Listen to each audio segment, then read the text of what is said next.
Let's get right into this explainer. If you're a heavy equipment operator here in Alberta, you already know what it takes to push dirt, run a hoe, or haul massive loads across a chaotic site.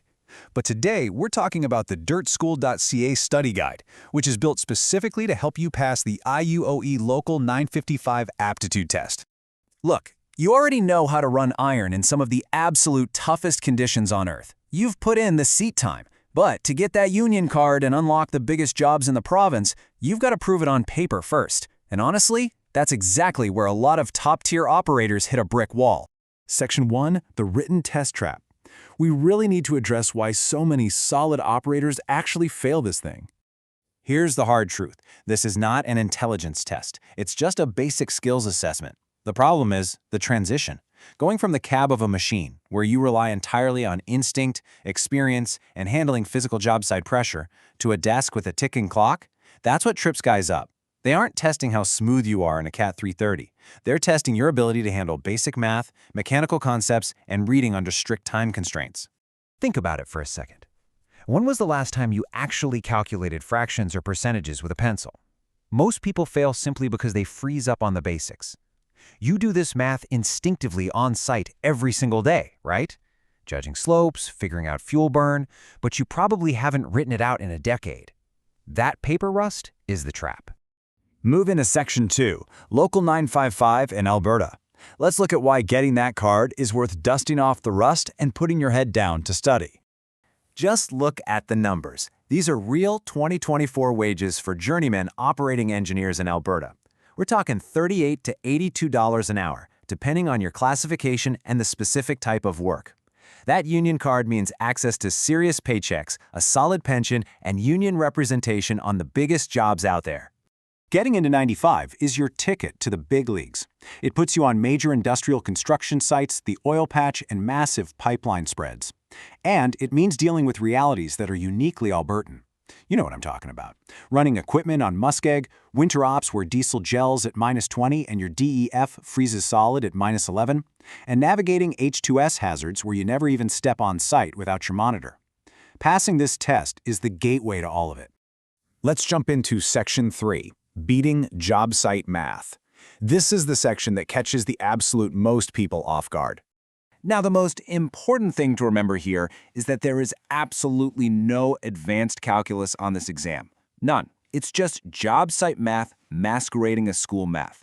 You're going to see questions about cut and fill volumes, fuel burn rates, truckload counts, and reading grade stakes. It's just real-world production rates, area calculations, and unit conversions, stuffed into word problems. Check this out. If you know that 840 cubic meters of banked dirt is going to swell by 25% when you dig it up and dump it in a haul truck, well, you already know the math. You already know the material takes up more space. You just need to practice writing out the formula to get that 1,050 cubic meters answer on paper. This study guide is all about translating the cab logic you already have into the test logic you need. Section 4 is all about mechanical and spatial reasoning, testing how you visualize and manipulate machinery and your environment. And listen, the mechanical reasoning isn't about some abstract physics class.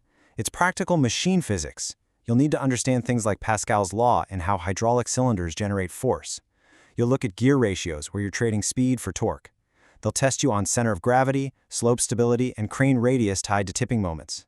These are direct safety and operational checks on the exact physical forces you manage with your joysticks every single day.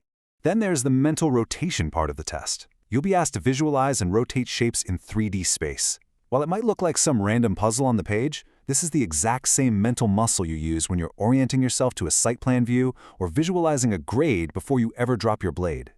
You'll also have to track compass directions and pattern sequences. Say machine turns 90 degrees clockwise, then 180 degrees clockwise. Where's it facing now? Proving you can track that on paper proves you can maintain situational awareness on a massive, busy, multi-machine spread. All right, Section 5, Reading and Site Safety. Don't let the phrase reading comprehension fool you into tuning out, because this is heavily tied to safety procedures, your FLRA paperwork, and site orientation. Here is the biggest trap in this entire test. You absolutely must answer based strictly on the passage they give you. Do not answer based on what you think from your years of experience or what your last foreman told you to do. If the test gives you a regulation or an equipment rule, read exactly what is written right there. And always watch out for absolute words, like always, never, or must. For example, let's say a reading passage outlines Alberta H2S safety protocols. If it says, do not investigate the source and move upwind immediately, that is exactly what you select for your answer. Even if you've seen things handled a little differently out on a wild pipeline spread, on this test, you follow those specific steps exactly as they are written. Period. Section 6, your action plan. So, we know what's on the test and we know the traps. How do you actually prepare so you don't blow your limited attempts at getting into Local 955? The Dirt School Guide lays out a really solid execution plan. First, grab a pencil. Do all the practice questions on paper, not just in your head. You have to rebuild that muscle memory.